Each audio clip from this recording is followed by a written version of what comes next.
자, 우리 성도님들, 다음 설명의 뜻이 무엇인지 한번 알아맞혀 보시기 바랍니다. 끊임없는 도전과 불굴의 의지, 역전것처럼 마침내 거둔 성공, 7번 넘어져도 8번 일어난다. 자, 뭔 것 같습니까? 7.8기, 7.8기입니다. 오늘 설교 제목이 바로 7.8기의 은혜인데요. 저는 이 7.8기가요, 권투 시합 중에 나온 용어인가 그래 생각했습니다. 왜냐하면 예전에 저 홍수환 선수라고, 이 홍수환 선수가 권투 시합에서 이 비슷한 일을 경험했지 않습니까? 그런데 기사를 검색해 보니까요, 이 홍수환 선수는요 7.8기가 아니고 4전 5기이더라고요.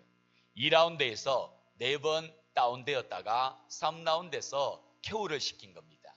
그래서 우리가 잘 아는 엄마나 챔피언 먹었어 그러잖아요, 그죠? 이 4전 5기의 신화가 바로 이 홍수환 선수고요, 7.8기는 아니더라고요. 여러분, 4전 5기만 해도 참 엄청난 일 아니겠습니까? 근데 오늘 우리가 보고자 하는 이 7.8기는요 그보다 더 엄청난 일인 것입니다. 제가 이 7.8기의 유래에 대해서 한번 알아보았습니다. 7.8기 그러니까 이게 한자어니까 분명히 중국에서 유래된 것 같은데 어떻게 유래가 되었을까 이렇게 찾아보는 중에요 깜짝 놀랐습니다. 이 7.8기가요 우리가 중국에서 유래된 것이다 생각하기 쉬운데 그게 아니라 성경에 나오는 말을 한자어로 번역하는 가운데 나온 말이 이 7.8기다라는 말입니다. 자, 우리 구약성경 잠언서 24장 16절 말씀 다 같이 있습니다. 대저 의인은 7번 넘어질지라도 다시 일어나려니와 악인은 재앙으로 말미암아 엎드러지느니라. 아멘. 자, 여기 보시면 7번 넘어질지라도 다시 일어나려니와 라는 표현이 나오는데요, 이게 이제 한자어로 번역이 되면서 7.8기로 그렇게 바꿔졌다라는 것입니다. 그렇습니다. 성도 여러분, 이 7.8기 이게 성경에 나오는 말인 것입니다. 그렇다면 이 7.8기 우리가 마음판에 좀 새길 필요가 있겠지요. 그래서 7번 넘어지더라도 8번 다시 일어날 수 있는 그런 은혜가 우리 가운데 있어야 될 줄로 믿습니다. 7.8기 말씀을 준비하다가 문득 제가 고등학교 채플 시간에 들었던 목사님의 설교 말씀이 기억이 났습니다. 제가 다닌 학교는 기독교 재단이라서 한 달에 한 번씩 목사님을 모시고 설교 말씀을 듣는데요, 그때 그 목사님이 이런 말씀 들려주더라고요. 자, 우리 성도님들, 이분이 누구인지 한번 맞춰보시면 좋겠습니다. 이 사람은요 가난한 시골 마을에 태어나서 겨우겨우 돈을 모아가 사업을 시작했는데요 쫄딱 망하고 맙니다. 그 이듬해에 정계 진출을 한번 해볼까 그런 마음을 안고요 주 하원 의원에 출마했다가 낙선을 해버리고 맙니다. 그 이듬해에 두 번째 사업을 시작했다가 함께 동업을 한 친구가 갑자기 세상을 떠나는 바람에 빚을 안고 파산을 하고 맙니다. 그 빚 갚는 데만 무려 17년이 걸렸다라고 합니다. 2년이 지난 후 약혼자가 갑자기 죽어서 엄청난 충격과 우울증을 겪게 됩니다. 일로 심각한 건강 악화를 초래하게 되지요. 몇 년 후 겨우 건강 회복하고요 의회 의장 선거에 출마했다가 역시 낙선하고 맙니다. 하원 의원 공천에도 탈락되고 맙니다. 5년 후 다시 하원 의원 공천에서 또 탈락합니다. 7년 후 연방 상원 의원에 도전했다가 역시 낙선하고 맙니다. 1856년 포기하지 않는 정치인이다라고 해서 나름 전국적인 인지도를 갖게 되었는데 당내 경선에 나갔다가 또 고배를 마십니다. 2년 후 1858년 연방 상원의원 선거에 또다시 나갔다가 또 역시 낙선하고 맙니다. 자, 성도 여러분, 이 사람 도대체 지금까지 몇 번의 실패를 한 것입니까? 사업의 실패만 2번, 정계 진출만 무려 6번, 사랑하는 사랑과도 한 번 실패, 엄청난 많은 실패를 겪었습니다. 그래서 이 사람의 그 젊은 시절은요 모든 것이 다 실패였습니다. 실패의 연속이었습니다. 자, 성도 여러분, 이 정도 되면요 이 사람 거의 폐인이 되어야 되지 않겠습니까? 폐인이 되어야 마땅하고요, 아니면 벌써 이 세상 막 내리고요 이 세상 사람이 아니어야 마땅합니다. 자, 그런데 이 사람요 그렇게 수많은 실패를 경험하고도 또다시 2년 후에 새로운 도전을 시작합니다. 이 도전은요 지금까지의 도전과는 사뭇 다른 미국 대통령 선거에 도전하는 것입니다. 자, 결과가 어떻게 되었을 것 같습니까? 그 수많은 실패를 딛고요, 당당하게 이 사람이 미국의 제16대 대통령으로 당선이 됩니다. 자, 이 사람 누구일 것 같습니까? 예, 아브라함 링컨입니다. 아브라함 링컨. 이 아브라함 링컨이요, 이렇게 많은 실패, 이렇게 많은 고배를 마셨다라는 것입니다. 딱 한 번 성공했는데 그게 바로 대통령 선거였다라는 것입니다. 아브라함 링컨은요, 지금도 미국 국민들로부터 제일 사랑받는 대통령, 제일 존중받는 대통령, 그런 대통령이 되어 있습니다. 왜냐하면 그가 이뤄놓은 업적들이 너무나도 귀하기 때문이지요. 남북전쟁에서 승리하였고 노예 해방을 시켰으며 게티즈버그 연설 아시지요? 국민을 위한 정부는 이 땅에서 영원히 사라지지 않을 것입니다 라는 이 명연설을 냈지 않습니까? 그래서 지금까지도 미국 정치학회 APSA라는 정치학회가 있는데요, 거기에서 대통령 종합평가를 하면요, 항상 1등을 합니다. 2000년도에도 1등을 하고요, 2009년도에도 1등을 하고, 2017년도에도 1등을 하고, 2021년도에도 1등을 하고, 그리고 2024년도에도 1등을 합니다. 미국에서는요, 독보적인 대통령입니다. 부동의 1위를 차지하는 모든 국민들로부터 추앙을 받는 그런 대통령입니다. 자, 성도 여러분, 링컨이 살아온 삶을 보면요, 참 실패의 연속 아닙니까? 그런데 어떻게 이 링컨이 이 많은 실패를 딛고 이렇게 최고로 존경받는 대통령이 되었느냐? 도대체 어떤 비결이 있어서 그랬느냐? 반드시 여기에 뭔가 있을 것 같은데 그게 무엇인가? 자, 우리는 그것을요, 이 링컨 대통령이 인터뷰를 한 기사를 보고 또 고향을 떠나올 때 들려준 연설을 보면요, 충분히 알 수가 있게 됩니다. 제가 그 두 기사와 또 연설을 준비해 왔는데요, 이 자막 한번 띄워주실래요? 자, 당선 직후에 그와 가장 가까웠던 종군 기자 친구인 노아 브룩스에게 이렇게 인터뷰한 겁니다. 링컨이 자신의 당선과 신앙에 대해 이렇게 고백했습니다. 나는 하나님께서 나에게 이 거대한 고압을 맡기셨음을 믿습니다. 내가 지나온 수많은 실패와 절망의 골짜기들은 하나님께서 나를 무너뜨리라 하신 것이 아니라 이 무거운 짐을 짊어질 수 있도록 나를 훈련시키신 시간들이었습니다. 하나님의 도우심과 손길이 없었다면 나는 7번이 아니라 단 한 번의 실패에서도 결코 일어설 수 없었을 것입니다. 자, 그리고 고향 스프링필드를 떠나며 한 작별 연설에 보면요, 대통령 단선 후 워싱턴 DC로 떠나기 위해 고향 기차역에 선 링컨은 자신을 배웅하러 나온 고향 주민들 앞에서 위대한 신앙의 고백을 남깁니다. 지혜로우신 하나님, 이 최초의 초대 대통령 워싱턴, 이 워싱턴을 도우셨던 그 동일하신 하나님께서 나와 함께하지 않으신다면 나는 성공할 수 없습니다. 그러나 그분이 나와 함께 하신다면 나는 결코 실패하지 않을 것입니다.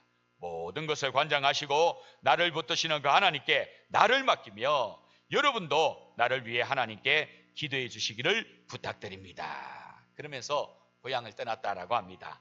자, 성도 여러분, 가난한 시골에 태어나서 미국의 16대 대통령이 될 수 있었던 이 인물이 도대체 이 인물에게 누가 계셨기 때문에 그 수많은 실패를 딛고 이렇게 대통령 우뚝 설 수 있게 되어진 것입니까? 이 링컨에게 누가 있었다는 것입니까? 하나님이 계셨다는 거지요. 고비고비마다, 위기위기마다, 실패마다, 그때마다 자신을 꽉 붙들어 주시는 하나님이 계셨다라는 것입니다. 그 하나님이 있었기 때문에 다시 일어설 수 있는 힘을 얻을 수 있었고 용기를 가질 수가 있었다라는 것입니다. 그렇습니다, 성도 여러분. 이 링컨은요, 7번 넘어져도 8번째 다시 일어나는 그 은혜를 누리게 된 것입니다. 즉 다시 말하면 7번 넘어져도 8번째 다시 일으켜주시는 하나님의 놀라운 은혜를 잊게 된 것입니다. 성도 여러분, 이 은혜는요, 링컨에게만 주어진 은혜가 아니라 오늘 이 시대를 살아가는 우리에게도 동일하게 주어지는 은혜인 줄로 믿습니다. 왜냐하면요, 우리도 우리 인생의 뒤안길 한번 돌아보면요, 참 많은 실패 있었잖아요. 많은 넘어짐이 있었잖아요. 그런데 그 넘어질 때마다 알게 모르게 우리를 꽉 붙들어 주셔서 마침내 오늘에 이르게 하신 거 아니겠습니까? 우리에게도 이 7.8개의 은혜가 있다는 사실 꼭 기억할 수 있기를 바랍니다. 자, 오늘 우리가 보고자 하는 본문의 내용도 바로 이와 같은 맥락입니다. 오늘 본문의 내용 잠깐 요약하면요, 하나님의 사람이 엘리야 선지자가 바로 오늘 본문 바로 앞에 저 갈멜산에서 850대 1의 영적 싸움을 싸웁니다. 이 바알과 아세라 선지자, 이 바알과 아세라를 추정하는 그 신봉자들과 무려 850대 1의 싸움을 싸우는 거지요. 자, 그때 이 엘리야가 보란듯이 하나님의 은혜로 승리하게 되어지잖아요. 그래야 그 모든 이방 선지자 그거 다 칼로 죽여버립니다. 자, 이러고 난 이후에 이세벨 왕비가요, 이 일을 자신의 남편 아왕으로부터 다 듣게 됩니다. 그러자 이 이세벨 왕비가요, 어떻게 이야기합니까? 내일 내가 당장 이 엘리야를 죽여버리겠다고 그렇게 호언장담을 하지요. 자, 우리 다 같이 오늘 본문 1절과 2절 말씀 한 목소리로 읽겠습니다. 아합이 엘리야가 행한 모든 일과 그가 어떻게 모든 선지자를 칼로 죽였는지를 이세벨에게 말하니 이세벨이 사신을 엘리야에게 보내어 이르되 내가 내일 이맘때에는 반드시 내 생명을 저 사람들 중 한 사람의 생명과 같게 하리라. 그렇게 하지 아니하면 신들이 내게 벌이에 벌을 내림이 마땅하니라 한지라. 자, 성도 여러분, 굉장히 살벌하지요. 이 이세벨이 왕비 아닙니까? 그 막강한 걸려가지고 뭐라고 이야기합니까? 저 엘리야 선지자 오늘 850명 이방 선지자 다 죽여버렸는데 내일 이맘때쯤 되면 저도 역시 이 사람들과 같이 목숨을 잃게 될 것이다. 만약에 그렇지 않으면 신들이 내 위에 벌을 내려도 나는 할 말이 없다. 마땅하다. 그렇게 호언장담을 합니다. 자, 성도 여러분, 이 정도의 호언장담이면요, 절대로 한쪽 귀로 듣고 한쪽 귀로 흘려보낼 수 없지요. 너무나도 확신에 찬 선포인지라 겁이 안 날 수가 없습니다. 특히 내일 이맘때에 내 목숨이 저들과 같다라고 하니까요, 겁이 덜컥나고 무섭기가 한이 없습니다. 그래서 이 엘리야 선지자 어떻게 합니까? 그만 도망을 쳐버리고 맙니다. 우리 본문 3절과 4절 한번 봅니다. 3절과 4절. 그가 이 형편을 보고 일어나 자기의 생명을 위해 뭐하여? 도망하여 유다에 속한 어디까지요? 부엘세바에 이르러 자기의 사안을 그곳에 머물게 하고 자기 자신은 광야로 들어가 하룻길쯤 가서 한 노된 나무에 앉아있다라고 이야기합니다. 그러면 이스라엘 지도를 보면요, 이스라엘의 제일 남단이 어디냐면 부엘세바입니다. 거기까지 도망쳤다는 겁니다. 근데 거기까지 도망치고요, 또 어디까지 들어갑니까? 하룻길쯤 광야로 더 들어갔다는 겁니다. 제가 아무도 찾지 못하는 그런 곳에 지금 들어가 있다라는 것입니다. 얼마나 겁이 나고 얼마나 무서웠던지. 그러나 살려라 36개 주랭랑을 쳐버린 것입니다. 자, 성도 여러분, 이러한 모습을 보면요, 엘리야도 역시 연약한 뭐다? 인간이다라는 걸 알 수 있죠. 우리와 똑같은 사람이다라는 사실을 알 수 있습니다. 그렇습니다. 아무리 뛰어나고 아무리 대단한 하나님의 사람이라 할지라도요, 그도 역시 한낱 인간이기 때문에 한계라는 것이 있습니다. 때로는 지치고요, 때로는 실족하고 낙심하는 그런 순간이 있다라는 것입니다. 엘리야 선지자가 얼마나 위대한 선지자였습니까? 무려 바알과 아세라 선지자 850명과 싸워서 이겼고요, 3년 6개월 동안 비가 내리지 않는 그 땅에 비를 내리게 한 엄청난 대단한 선지자입니다. 그런 대단한 선지자였지만 오늘 본문에서 보듯이 이세벨의 위협 앞에서 그만 낙심이 되고 겁이 나서 주랭랑을 치는 그런 연약한 존재이더라라는 것이지요. 자, 성도 여러분, 엘리야가 로덴 나무 아래에서 하나님께 청하는 것이 무엇입니까? 지금 조카오니 내 생명을 거두어 가옵소서. 하나님, 이제 되었으니 내 목숨 이제 가져가시옵소서. 죽기를 바라고 있는 거지요. 자, 이런 엘리야 오늘 하나님께서 어떻게 대해 주시는가? 어떻게 대해 주시는가? 오늘 본문을 보시면요, 하나님께서 지쳐 쓰러진 엘리야를 천사를 보내어서 먼저 마실 물과 떡으로 이 엘리야를 기력을 회복시켜 주지. 며칠 동안 아마 못 먹고 못 마셨지 않겠습니까? 그래서 그 기력을 다 회복시켜 줍니다. 그리고 또다시 가서 이 엘리야 선지자를 어루만지면서 괜찮은지, 다 기력이 회복되었는지 또 한번 살펴주는 것도 우리가 볼 수가 있지요. 저는 이 모습을 보면서요, 하나님이 한 번쯤은 이렇게 하나님 마음을 좀 표할 수도 있을 것 같은데 생각이 듭니다. 뭐냐면요, 엘리야, 너 지금 이 모양이 뭐니? 너 도대체 이게 뭐 하는 짓이니? 선지자가 되어가지고 목숨을 지금 앗아가 달라고 참 잘하는 짓이다. 뭐 한 번쯤은 그런 말 할 것 같은데요. 오늘 우리 하나님은요, 이 엘리야에게 일절 그런 말씀을 하지를 않습니다. 오히려 이 엘리야가 얼마나 힘들었는지, 얼마나 어려웠는지 그 사정을 잘 헤아리시고요, 위로해 주시고 그 육체를 회복시켜 주는 것을 우리가 볼 수 있는 거지요.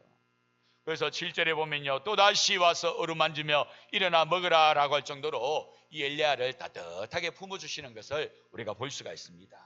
자, 성도 여러분, 바로 이것이 하나님께서 택한 하나님의 사람들을 대하는 하나님의 방식이다라는 것입니다. 하나님께서 택한 하나님의 사람들, 때로는 지쳐서, 때로는 겁이 나서, 때로는 낙심이 되어서 이렇게 엘리야처럼 쭉 늘어질 수 있지요. 그때 우리 하나님 1절 너 왜 그러느냐 야단치시며 책망하는 것이 아니라 오히려 이 엘리야를 품어주듯이 하나님의 사람들을 품어주신다라는 사실입니다. 사랑하는 성도 여러분, 때로는 우리가 지칠 때가 있습니다. 때로는 우리가 낙심될 때가 있습니다. 그때 그런 우리를 하나님께서는요, 따뜻한 시선으로 보신다는 사실을 꼭 기억할 수 있기를 바랍니다. 그래서 성도 여러분, 오늘 우리가 이 내용을 보면서요, 성경 한 구절 꼭 우리 마음속에 새겼으면 좋겠습니다. 우리 시편 37편 23절 24절 우리 다 같이 읽겠습니다. 여호와께서 사람의 걸음을 정하시고 그의 길을 기뻐하시나니 그는 넘어지나 아주 엎드러지지 아니함은 여호와께서 그의 손으로 붙드심이로다. 아멘. 그렇습니다. 우리 하나님은요, 우리가 넘어질 때 우리를 붙들어 주시는 좋으신 하나님이십니다. 우리가 넘어졌을 때 왜 넘어졌느냐, 왜 이 모양 이 꼴이냐 야단치시는 분이 아니라 넘어진 우리를 불쌍히 여기시며 따뜻한 시선으로 다가오셔서 우리를 붙들어 주시는 분이 바로 우리의 하나님이시다라는 사실입니다. 하나님은 하나님의 사람들을 꼭 붙들고 있습니다. 우리가 살아가다 보면요, 정말 완전히 끝났다, 이제는 미끄러져서 이제는 더 이상 내가 일어날 힘조차 없다, 그런 경우를 우리가 맞이할 수 있습니다. 그렇지만 그런 때에도 우리가 아주 완전히 엎드려지지 않는 이유는요, 바로 하나님께서 우리를 꽉 붙들고 있기 때문이지요. 꽉 붙들고 있기 때문에 우리가 이제는 끝났다, 이제는 끝장이다, 그런 생각이 들 때도 하나님께서 우리를 다시 일으켜 주시는 겁니다. 그 은혜로 지금 우리가 달려왔고 지금 이 자리에 앉아 있는 거 아니겠습니까? 사랑하는 성도 여러분, 지금 혹시 이런저런 이유들로 많이 힘이 들고 어려우십니까? 생각지 못한 질고로, 계속되는 불황으로, 변하지 않는 형편으로 힘이 들고 지치고 죽을 것 같습니까? 자, 이런 순간에도 우리는 기억할 수 있어야 됩니다. 나를 붙들고 나를 지탱하고 계시는 하나님이 계시다는 사실을 우리는 꼭 기억하고 믿을 수 있어야 되는 것입니다. 하나님은요, 절대로 우리를 놓지 않고 떠나지 않습니다. 끝까지 우리를 책임져 주시는 좋으신 분이신 것입니다. 오늘 이 사실을 명심할 때에 그 어떠한 사망의 골짜기를 우리가 지나갈지라도 우리는 넘어지지 않고 넘어지더라도 다시 일어서서 끝까지 달려갈 수가 있게 되는 것입니다. 자, 그리고 한 가지 더 오늘 본문을 통해 우리가 또 붙들기를 원하는 것은요, 하나님께서는 우리의 이 육체적인 회복만을 회복시키시는 것이 아니라 우리의 영적인 회복, 사명도 회복시키신다라는 사실입니다. 오늘 본문을 보시면요, 엘리야가 하나님께 주신 그 음식에 힘입어 가지고요, 육신이 회복이 되어집니다.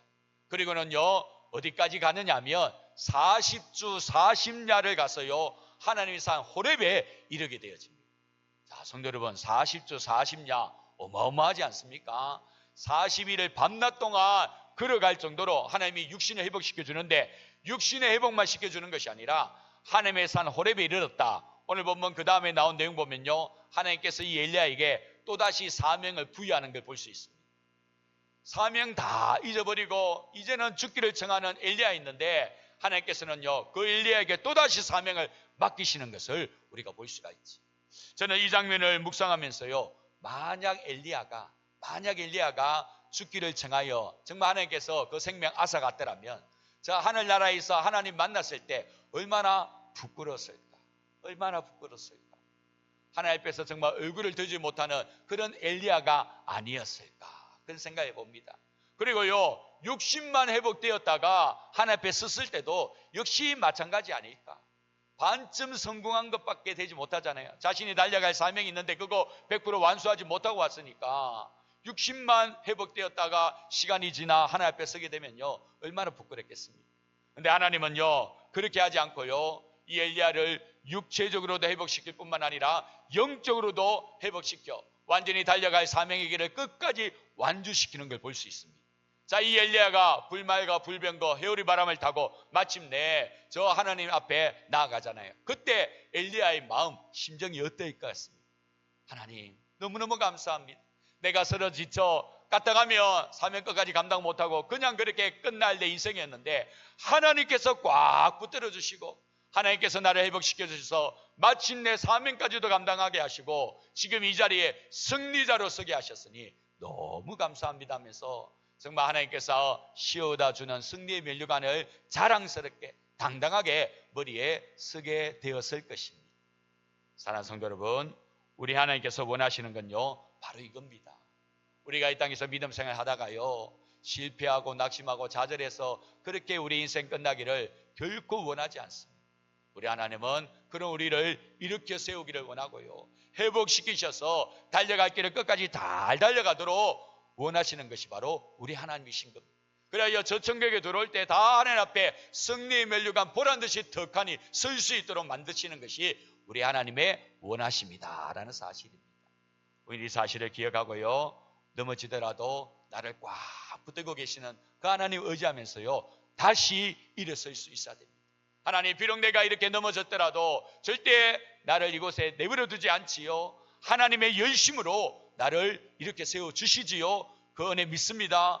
그 은혜를 사모할 때 우리 하나님 우리를 다시 일으켜 주시고 달려갈 사명의 길을 완수할 수 있도록 은혜를 베풀어 주신다라는 사실입니다. 우리 성도님들 이 사실을 꼭 기억하시고 육체적인 회복뿐만 아니라 영적인 회복까지도 간절히 사모하시고 그 은혜를 누릴 수 있는 저와 여러분들 다 될 수 있기를 주님의 이름으로 축원합니다. 자, 이제 말씀 정리합니다. 사랑하는 성도 여러분, 믿음의 길을 걸어가다 지쳐 쓰러져 있는 우리를 향한 우리 하나님의 시선은요 절대로 비난이 아닙니다. 비난이 아니라 따뜻함이란 사실을 꼭 기억할 수 있기를 바랍니다. 오늘 엘리야 역시 마찬가지였잖아요. 비난의 눈으로 엘리야를 바라보지 않았습니다. 따뜻한 시선을 바라보면서 얼마나 무서웠을까, 얼마나 지쳤을까, 얼마나 피곤할까. 그러면서 천사를 보내가지고 떡과 물을 다 공급해 주지 않습니까? 우리가 때로는 신앙생활 하다가 지쳐 쓰러질 때 있는데 그때 우리를 바라보는 시선이 이와 같다라는 사실입니다. 왜냐하면요 우리의 넘어짐은 실패가 아니기 때문입니다. 우리의 넘어짐은요 더 강해지고 더 성숙되어지는 연단의 과정이기 때문에 그런 것입니다. 비록 우리가 넘어졌지만 하나님이 다시 일으켜주면요 다음엔요 그것에 안 넘어질 수 있잖아요. 그런 과정을 반복하다 보면 우리가 더 강해지고 더 성숙해지게 되는 거지. 그래서 우리의 넘어짐이 실패가 아니기 때문에 하나님이 우리를 바라보실 때 비난이 아니라 따뜻함으로 바라보신다라는 것입니다. 그렇기 때문에요 그런 하나님은요 우리를 절대로 하나님의 손에서 놓지 않으십니다. 지금도 계속해서 꽉 붙들고 계신다라는 사실입니다. 그러므로 성도 여러분, 절대 하나님을 믿는 믿음의 사람은요 결코 중도에 포기하거나 넘어지지 않는다는 사실을 꼭 믿으시기를 바랍니다. 하나님의 택한 믿음의 사람은요 믿음의 길을 걸어가는데 절대 중도에 하차하거나 멈춰서는 일이 없다라는 것입니다. 하나님의 열심으로 다시 일으켜주시고 끝까지 믿음을 가지고 나아가도록 만드신다라는 사실입니다. 이 사실을 기억하시고요 혹 행여나 지금 이런저런 이유로 피곤하고 지치고 쓰러져 있고 낙심되고 있다면 7.8기의 은혜가 있다. 7.8기의 은혜가 있다. 7번 넘어지더라도 8번째 다시 일으켜주시는 하나님의 은혜가 있다는 사실 기억하시고 그 은혜에 힘입어 다시 믿음을 회복하시고 달려갈 길을 달려갈 수 있는 저와 여러분들 다 될 수 있기를 주님의 이름으로 축원합니다. 기도하겠습니다. 참 좋으신 하나님 아버지 감사합니다. 이 시간 의인은 7번 넘어져도 8번째 다시 일어난다는 7.8개의 은혜를 함께 나누었습니다. 그렇습니다. 지난 우리의 모든 삶을 돌아볼 때 그러한 은혜가 우리에게 있었지 않습니까? 참으로 어렵고 힘든 날, 이제는 멈췄으면 좋겠다, 이제는 끝냈으면 좋겠다, 그런 생각이 우리에도 많이 들었지요. 그때마다 우리를 그렇게 내버려 두지 아니하시고 찾아와 우리를 다시 회복시켜 주시고 일어나 걷게 하신 분이 바로 우리 하나님 아니십니까? 이 하나님이 지금도 우리를 꽉 붙들고 있는 줄 믿습니다. 앞으로도 우리가 넘어질지라도 다시 일으켜 세워주실 줄 믿습니다. 그래야 마침내 하나님 앞에 섰을 때 모두 다가 승리자가 되어 승리의 면류관 쓰게 만들어줄 줄도 믿습니다. 이 좋으신 하나님 꽉 붙들게 하시고 다시 일어서서 다시 사명 회복하고 다시 주님께 소문하시는 그 길까지 걸어갈 수 있는 우리 모두가 될 수 있도록 도와주시옵소서. 감사를 드리오며 예수님의 이름으로 기도드립니다. 아멘.